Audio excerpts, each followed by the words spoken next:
بسم الله الرحمن الرحيم.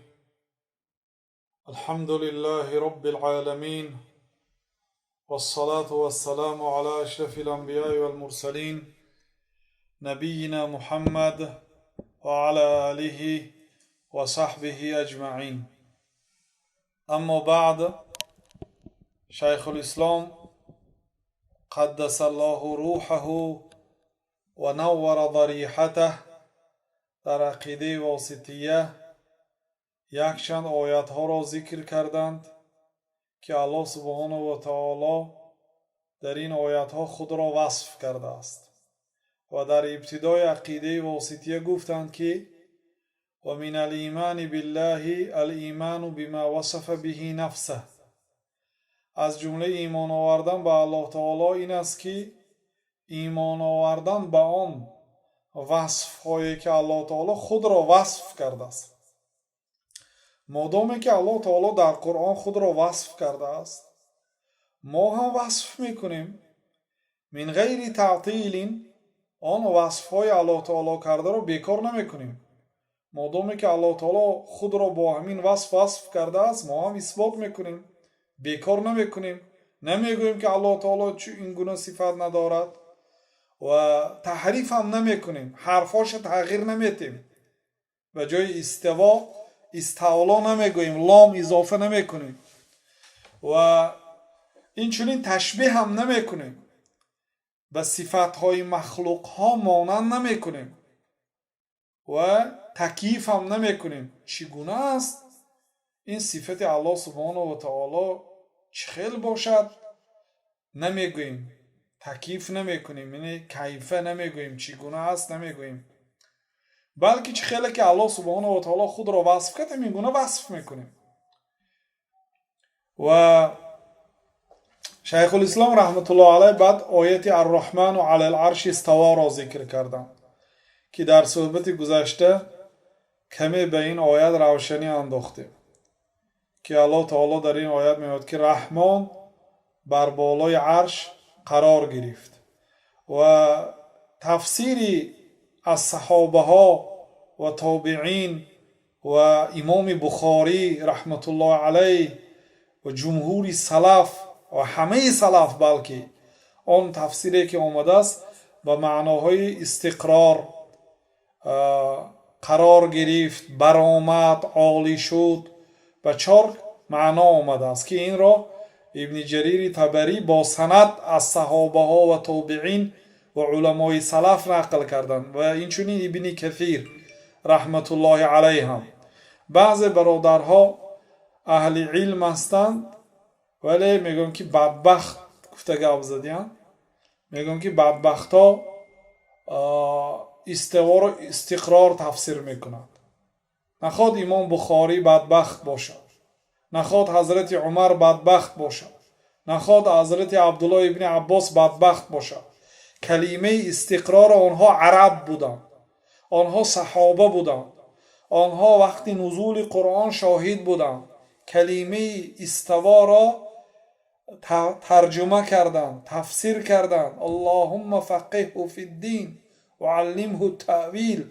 پروردگارا به این عبدالله ابن عباس علمی تفسیر ده و در علم فقه این را در علم فقه فقه گردان، فقه در دین و مفسر قرآن بگردان. گفته دعا کردن. به برکت دعای جناب رسول الله صلی الله علیه و سلم عبدالله ابن عباس لقبشان ترجمان القرآن بود.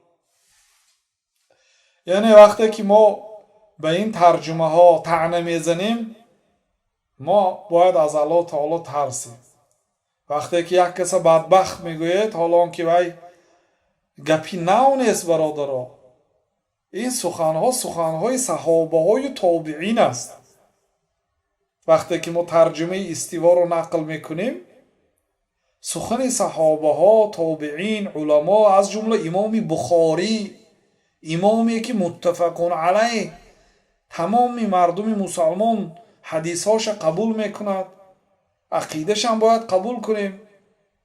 امام بخاری در بخارا تولد شدند، 100% ما در عقیده امام بخاری هستیم. امام ابو حنیفه هم در همین عقیده هستند. فقط این بعض پیروها عقیده امام ابو حنیفه را به عقیده ماتوریدی که بعدی 200 سال امام ابو حنیفه به دنیا آمد با عقیده ماتوریدی عقیده ابو حنیفه را میشناسند و وقتی که ما نقل کنیم که ابو حنیفه در عقیده سلف بود میگن که در حق ابو حنیفه تهمت است. میگن ابو حنیفه به قول بعضی استادان ما حضرت انس را دیدند و 2 حدیث روایت کردند. اگر و برخی از علما میگن که ندیدن حضرت انس را و اگر این ثابت باشد انس را دیدن ثابت باشد امام ابو حنیفه تابعین هستند.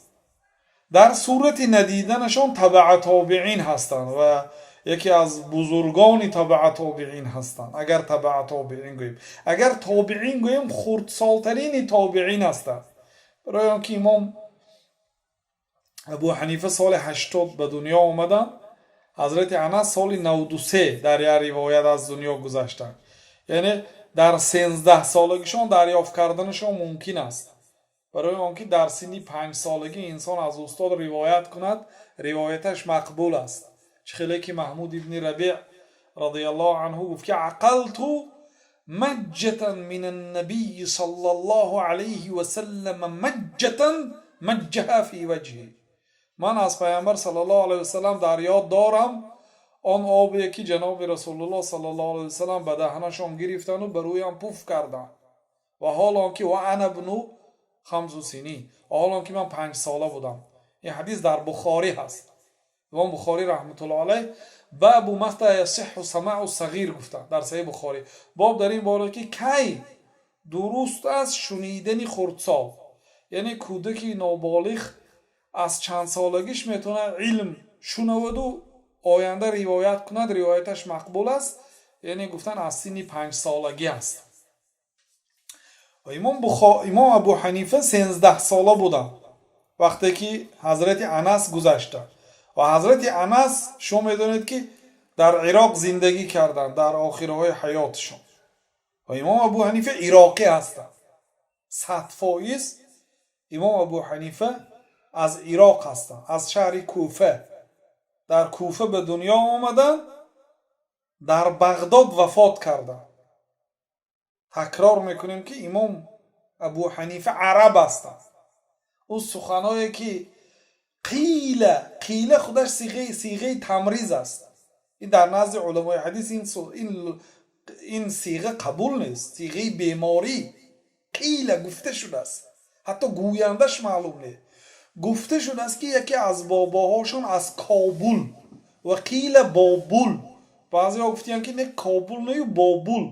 این بابلش درست است، برای اینکه بابل هم در عراق است که انسان باباش از بابل باشد و بعد پدرش با از کوفه باشد میشد. مثلا کابل بابل همش مقصد بابل و کوفه اینا همش در عراق است. ممکن است که باباش مثلا در بابل زندگی کرده است، پدرش در کوفه زندگی کرده است و خود امام ابو حنیفه رحمت الله علیه در بغداد از عالم چشم پوشیده، یعنی عرب است. خب مقصد امام بخاری، امام ابو حنیفه یعنی احتمالی واخوردن با انس و روایت کردن از انس را دارند. بعضی هم میگن که بله واخوردن ولی روایت نکردن. لیکن استاد ما شیخ محمد میگویند که حضرت انس را ابو حنیفه رحمت الله علیه واخوردند و 2 حدیث روایت کردند. با این تابعین میشه.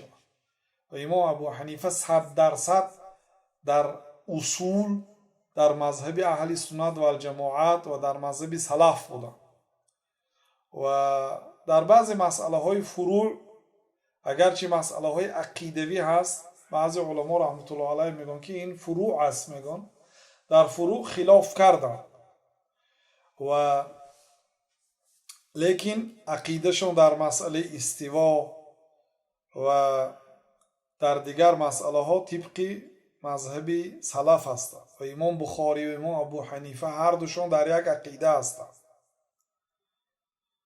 بنابراین وقتی که شما به سلف طعنه میزنید یا یک شخصیتی که همراهی شما بی‌آدابی کرده است، شما به او طعنه میزنید و لیکن طعنه شما به تمام سلف از جمله به امام بخاری که 100% در عقیده سلف ده. ما در عقیده محمد ابن عبدالوهاب نیستیم. ما دوستدار و این خیلی گوییم یک مخلصی محمد ابن عبدالوهاب هم نیستیم، برای آنکه محمد ابن عبدالوهاب با آن درجه عالمی واهمه که یعنی انسان به درجه بلند بزرگ شمارد و حتی به نسبش را هم با اون کس دهد، ما راضی نیستیم. استادای ما امام بخاری و شیخ الاسلام ابن تیمیه و دیگر سلف از ما محمد ابن عبدالوهاب چی نداریم؟ مقصد سخت اعتراف نداریم. یکی از عالم ها بودن. وهابی عموما نسبتی غلط است. اولش اینکه نام محمد ابن عبدالوهاب محمد است. دومش اینکه نام پدرش هم عبدالوهاب است. پدرش پاره‌خور بود. خیلی که بعضی علما رحمت الله علیهم قاضی پاره‌خور بود. ما بزرگترین عالما را پیروی داریم. بله ما محمد ابن عبدالوهاب یکی از عالم ها بود، یکی یگان از پیش خدا یگان نویگری نکرده است. فقط وقتی که در قلب انسان بغض و حقد باشد همه چیز را به یک کس نسبت میدهد. نگیرید سخن محمد ابن عبدالوهاب، لیکن سخن امام بخاری گیرید، سخن حضرت عمر گیرید، سخن عبدالله ابن عباس گیرید، سخن سعید ابن مسیب گیرید، سخن امام مالک گیرید، سخن سلف صالح صحابه ها تابعین تبع تابعین گیرید. سخن محمد ابن عبدالوهاب نگیرید. برای چی؟ برای اینکه سخن محمد ابن عبدالوهاب اصلا سخن ندارد. هر چیزی که میگه نقل است. اگر از پیش خدا یک سخن گوید خلاف قرآن باشه، خلاف سنت باشه، خلاف قول صحابه های تابعین و تبع تابعین باشه، کی گفته سخن این نگیرید؟ گفته اصلا ما اگر اهمیت داده باشد سخن محمد ابن عبدالوهاب نمی بیاریم همچون شاهد. برای چی؟ برای که متأخر است، در عصرهای بعدی زندگی کرده است، سالهای 1100. برای چی وقتی که مادامی که ما بزرگا داریم، بزرگترین عالم ها داریم، از متأخر روایت کنیم؟ بنابراین ما الله سبحانه و تعالی را برادر عزیز وصف میکنیم، چه خیلی که الله تعالی خود را وصف کرده است، نه بیکار میکنیم، نه تغییر میدهیم، نه تحریف میکنیم، نه تشبیه میکنیم. ما صفاتهای الله تعالی را به صفاتهای مخلوقات مانند نمیکنیم. سبحانه، الله تعالی پاک است. ولم یکن له کفوا احد. با الله تعالی کسی و چیزی برابر نیست. لیس کمثله شیء. مانند الله تعالی چیزی نیست. الله سبحانه و تعالی یگانه است. صفاتهای الله تعالی به صفاتهای مخلوق ها مانند نیست. صفاتهای مخلوق ها به مخلوق ها مانند نیست. بعضی مخلوق ها از بعضی مخلوق ها صفتهایش فرق میکنه. چگونه صفت خالق و مخلوق؟ بنابراین انسان با عقل و با علم به سخنهای بزرگان نگاه کنه. هر کس بدبخت نگوید فهمیده یا نفهمیده، بله آن آدمی که با شما مناقشه کرد، حرمت شما را که داملای کلان هستید و به جان نآورد، به خاطر بی‌آدابی او شده، تمام سلف بدبخت نگویید. از الله تعالی ترسید. هر چیزی که از عقیده سلف و از گذشتگان ما از صحابه های تابعین نقل میکنیم، او سخنی هم بزرگا از یگان ذره از پیش خود یگان سخن نمیگوییم، نقل است همش. خب شیخ الاسلام رحمت الله علیه آیتی الرحمن علی العرش استوى را آوردن. رحمان در بالای عرش برآمد، قرار گرفت، لیکن الله تعالی به عرش محتاج نیست و شرط هم نیست که الله تعالی به عرش چسبیده باشد.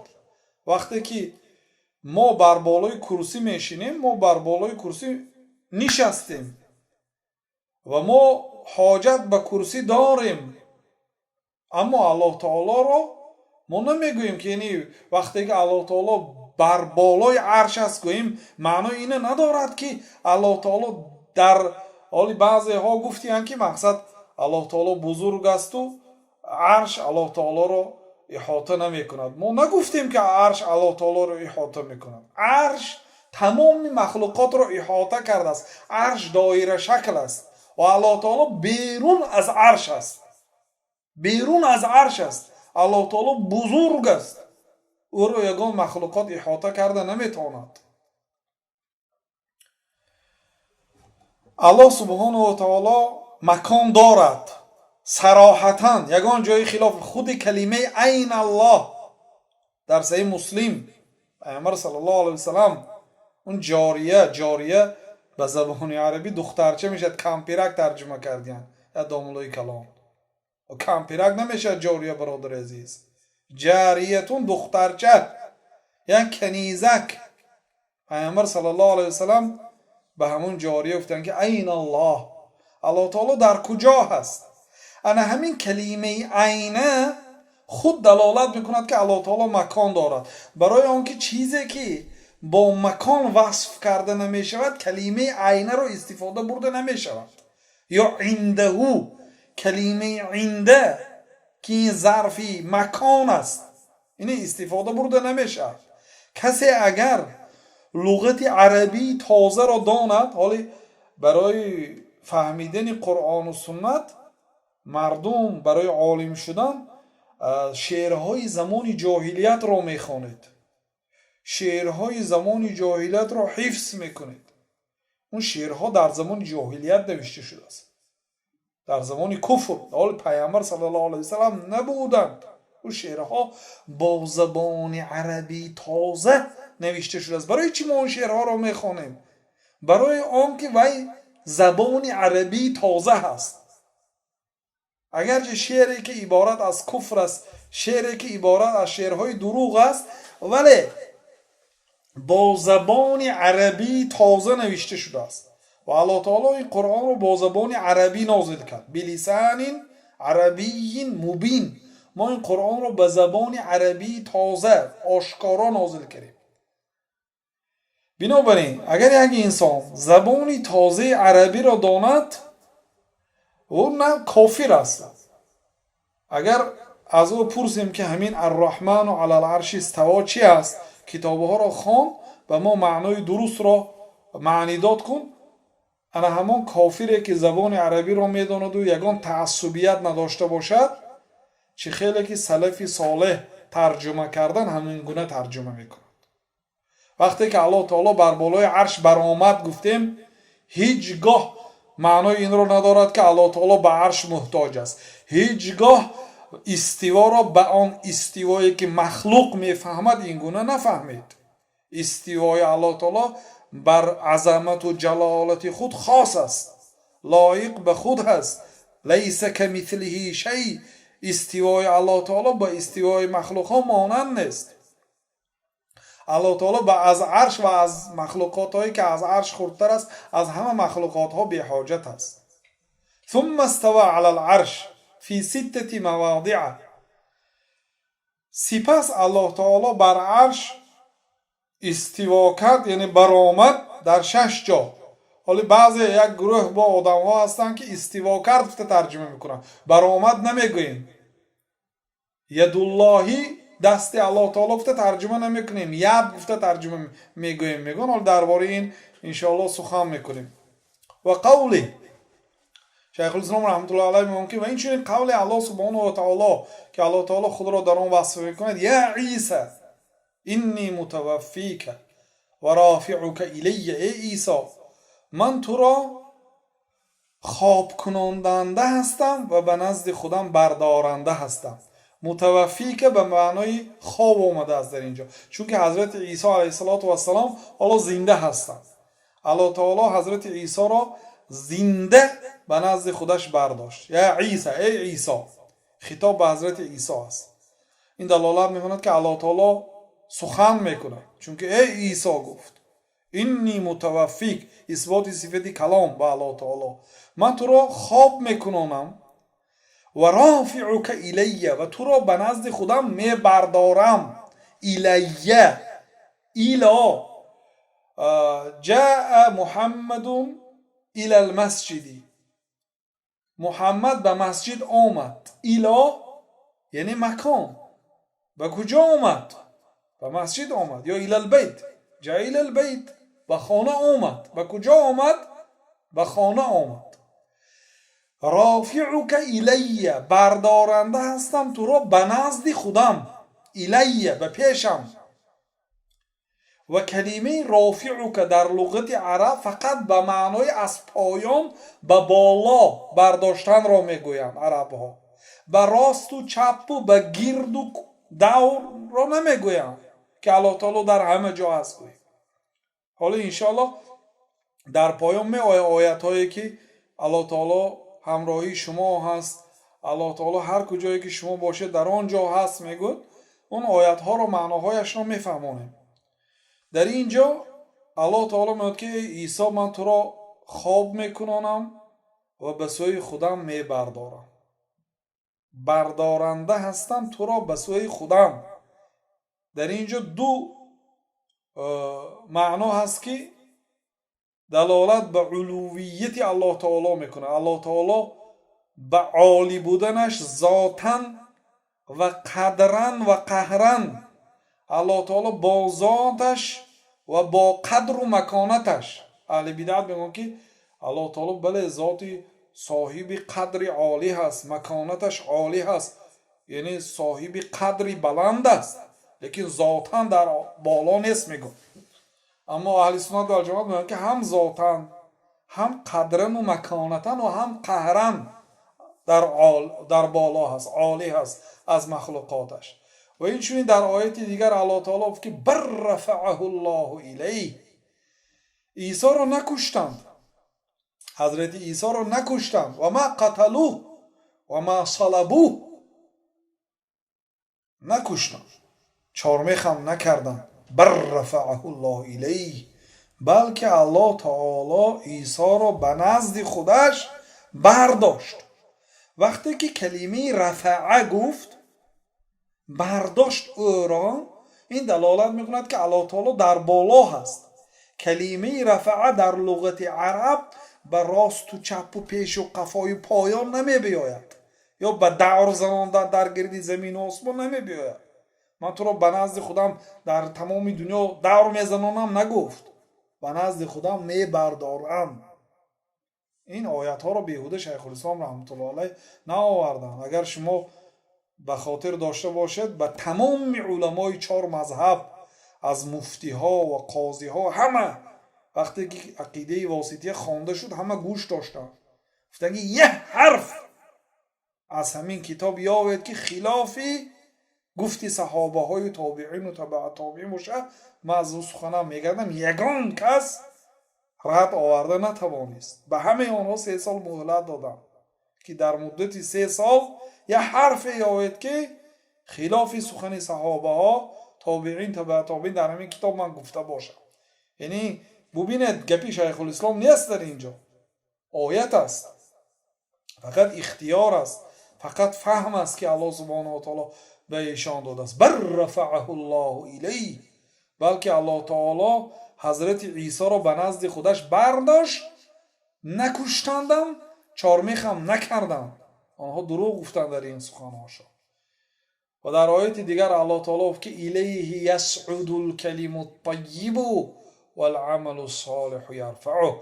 ببینید در آیت های بالایی کلمه رافعک و رفعه را آورد و در اینجا یصعدو گفت. یصعدو می براید، به نزد الله تعالی می براید سخنی پاک. وقتی که شما سخنی خوب میگویید، سخنی نیک میگویید، به نزد الله تعالی برداشته میشه. الحمدلله، سبحان الله، لا اله الا الله و السلام علیکم و رحمت الله. اینا سخنی خوب است، کلمه پاک است. لا حول ولا قوة الا بالله، قرائت قرآن، ذکر الله تعالی، استغفر الله و اتوب الیه، اینها کلمه پاک است، سخنی خوب است. اینها برداشته میشه. کلمه یسعدو، الیه یسعدو در لغت عرب به معنای میبراید، یعنی به بالا، نه به راست و چپ و به پیش و قفای و به اطراف. الیه یصعد، به نزد الله تعالی میبراید سخن پاک. و العمل الصالح یرفعه، و عمل صالح را الله تعالی به نزد خودش میبردارد. یعنی وقتی که انسان سخنی نیک میگوید و عملی صالح میگوید، عملهای بنده به نزد الله تعالی برداشته میشود، برده میشود. به نزد الله تعالی که شد، البته الله تعالی مکان دارد و الله تعالی وقتی که مکان داشته باشد، این معنای اینو ندارد که الله تعالی به مکان حاجت دارد و معنای اون ندارد که وقتی که ما الله تعالی مکان دارد گیم الله تعالی رو به مخلوق ها مانند کردیم. حاشا، پاک است الله تعالی از مخلوق ها مانند بودن. دیگر آیت شیخ الاسلام رحمت الله علیه ذکر میکنه: یا هامان ابن لی صرحا، یا هامان ابنی لی صرحا، ای هامان ابنی، بنا کن، ساز، عمارت ساز، لی، برای من. این فرمان فرعون است. هامان وزیر فرعون است. یا هامان ابن لی صرحا لعلی ابلغ الاسباب، اسباب السماوات فاطلع الى اله موسی و اینی لاظنه کاذبا. ای هامان، برای من عمارتی بلند ساز. صرحا یعنی عمارتی بلند، تا اینکه من برایم و درهای آسمان رو بینم، به سوی آسمان نگاه کنم چی؟ فاطلع الی اله موسی، اله موسی را، ذاتی که موسی پرستش میکند و مرا دعوت به پرستیدن آن اله میکند که آن الله است. فاطلع، ما آگاهی پیدا کنم که بینم چی؟ آیا در آنجا اله هست یا نه. و اینی لاظنه کاذبا، و من گمان میکنم که موسی دروغ میگوید. موسی دروغ میگوید در چی؟ در کدام سخنش؟ در آن سخنش که من پیغمبری الله هستم و در آن سخنش که الله تعالی در آسمان است. حضرت موسی گفتند که الله تعالی در آسمان است. بنابراین فرعون گفت که عمارتی بلند ساز، گفت نگفت که یا عالم یگان چی، یا که چغ زنیم، دور زنیم. اگر الله تعالی حضرت موسی در همه جا میگفتن، فرعون عمارتی بلند ساز نمیگفت، با آسمان برآمده الله تعالی رو نمیکافت. فهمیدید؟ این دلالت میکند که حضرت موسی هم گفتند که الله تعالی در آسمان است. بسیار دلالتی روشن و واضح دارد. آیت دیگر از سوره تبارک آوردن، گفتند که الله تعالی میگوید که امنتم من فی السماء ان یخسف بكم الارض فاذا هی تمور ام امنتم من فی السماء ان یرسل علیکم حاصبا فستعلمون کیف نذیر. آیا شما در امنیت هستید از آن ذاتی که در آسمان است؟ در آسمان است به معنایی که در داخل آسمان نیست، به معنایی که در بالای آسمان است. فهمیدید؟ وقتی که ما میگوییم که آسمان در بالای زمین هست گوییم، این معنای آنها ندارد که در بالای زمین مباشرتا آسمان باشد، یا اینکه گوییم که ابر در بالای ما هست گوییم، این معنای آن را ندارد که ابر در بالای ما چسبیدگی باشد. بین ما و بین ابر خیلی مسافه است، لیکن ممکن در بالای ما ابر است. وقتی که گوییم که الله تعالی در بالای آسمان است، این معنای آن را ندارد که الله تعالی زیر عرش است. الله تعالی واقعا در بالای آسمان است. در بالای آسمان عرش است و در بالای عرش الله سبحانه و تعالی هست. و چی برای ما چی زور آمده است که همین سخنها را بارها تکرار میکنیم و میفهمونیم؟ برای آن که اهل بدعت پیدا شدن. این در زمان صحابه ها، تابعین و تبع تابعین، یگان آدم همین آیات ها را به معناهای نادرست ترجمه و تفسیر نکرده است. اولین شخصیت هایی که این آیت ها را ترجمه غلط کردن اینها جهمیه ها، یعنی همین جهم ابن صفوان سمرقندی یا عجم برآمد از سمرقند همین معنا را پهن کرد. بعد معتزله، بعد ما مجبور هستیم به سخنهای جهمیه و معتزله ها رد زنیم. اما برادرای اشعری ها و ماتوریدی ها سخنهای کی را گرفتند؟ سخنهای معتزله و سخنهای جهمیه را گرفتند و رواج دادند.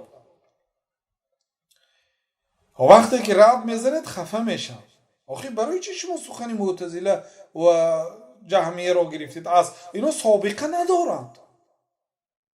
جهمیه ها و معتزله ها اولین شخصیت هایی که این آیت ها را ترجمه نادرست کردند. از اینها پیشتر هیچ کسی نگفت. برای چی شما سخنهای این اهل باطل گرفتید؟ سخن صحابه ها را گیرید. آیا شما ایمین هستید از آن ذاتی که در آسمان است؟ یعنی در آسمان است، گوییم الله تعالی در داخل آسمان ها نیست. الله تعالی کبیر است، الله تعالی بزرگ است از آسمان ها. الله تعالی با ذات خودش در داخل آسمان ها نیست. الله تعالی در بالای عرش است، بیرون از عالم است. الله تعالی عالم، عرش تمام عالم را احاطه کرده است و عرش مخلوقی است که دایره است، احاطه کرده است تمام مخلوق ها را. و الله تعالی در بالای عرش است. الله تعالی را یگان مخلوق گردش را احاطه نکرده است. الله تعالی بزرگ است. خب آیا شما از آن ذاتی که در آسمان است به معنایی که در بالای آسمان است در امنیت ماندید که شما را به زمین در کشد، یا اینکه شما از آن ذاتی که در آسمان است در امنیت ماندید که برای شما از آسمان سنگ باراند؟ منظور یعنی از آوردن این آیت ها این است که الله سبحانه و تعالی در بالای آسمان ها هست و این آیت ها دلالت میکند که الله تعالی در بالا هست، اثبات صفت علو به الله تعالی، صفت عالی بودن به الله تعالی.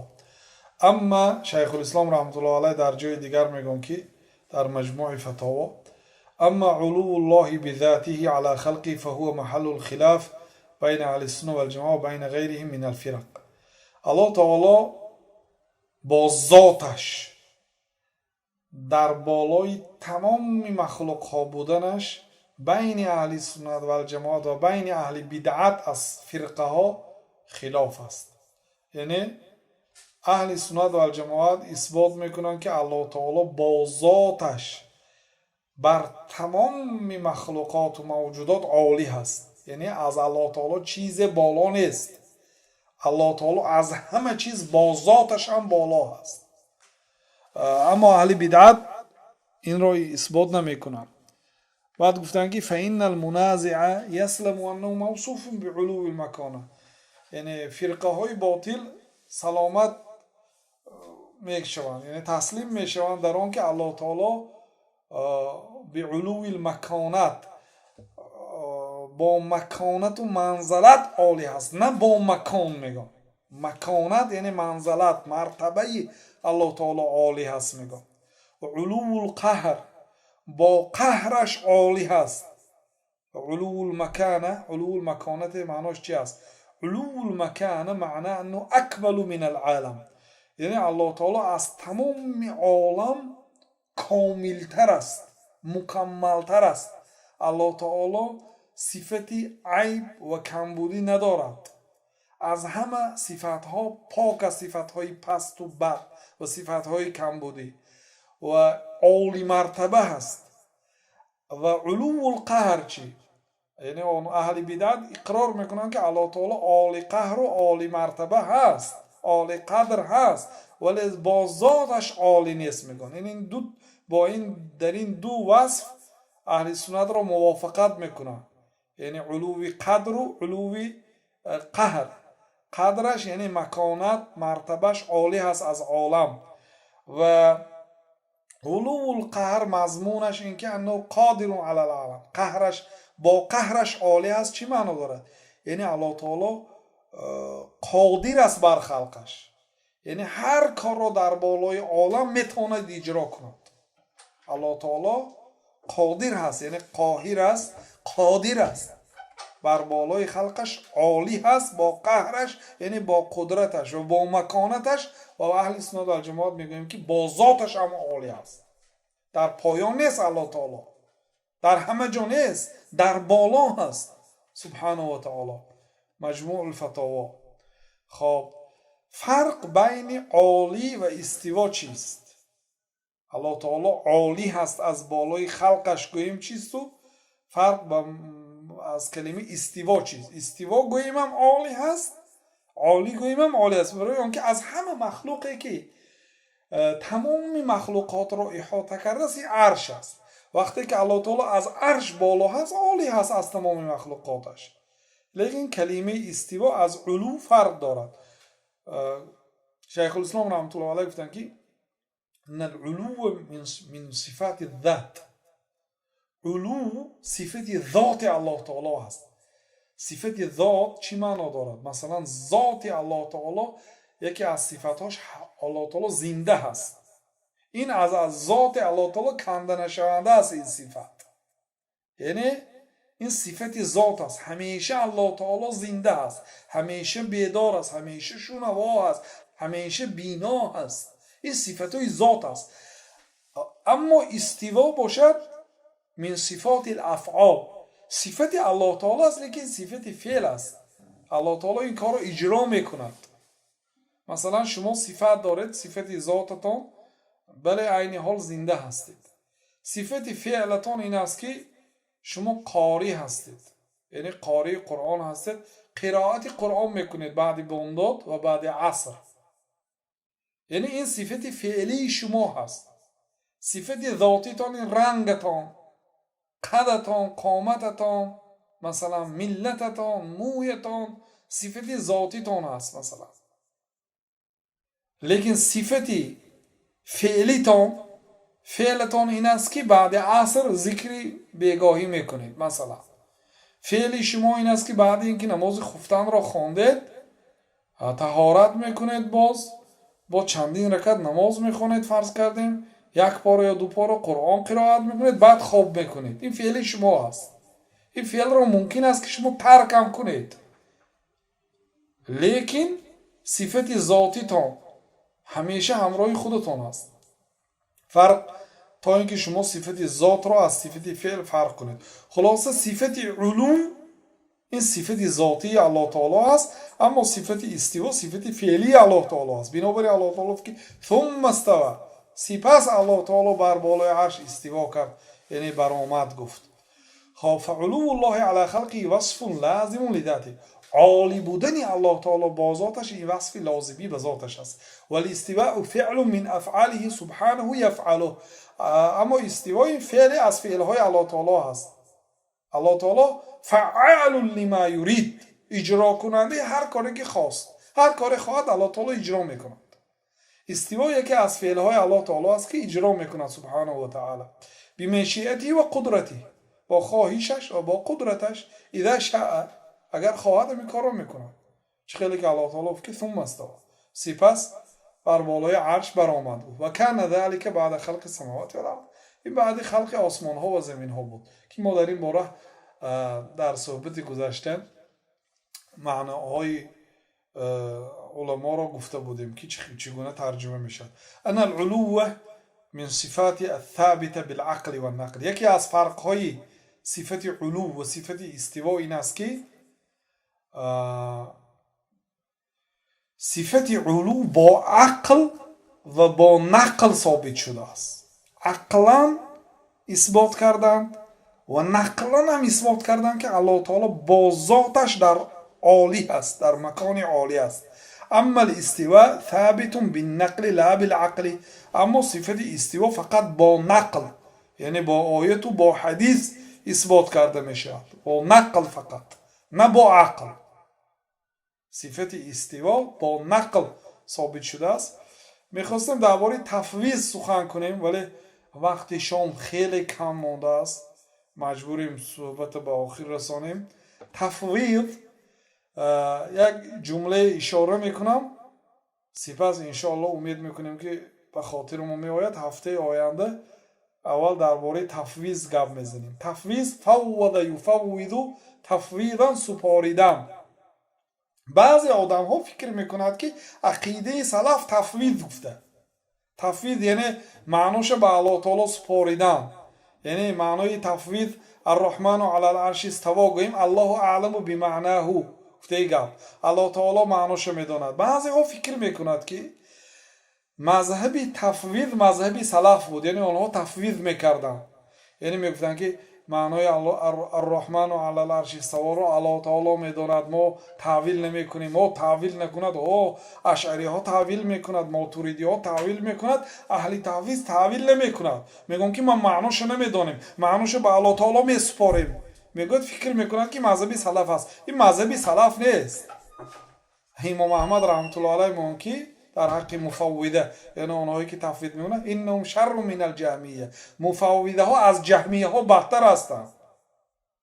از جهمیه دیده مفوضه بدتر است.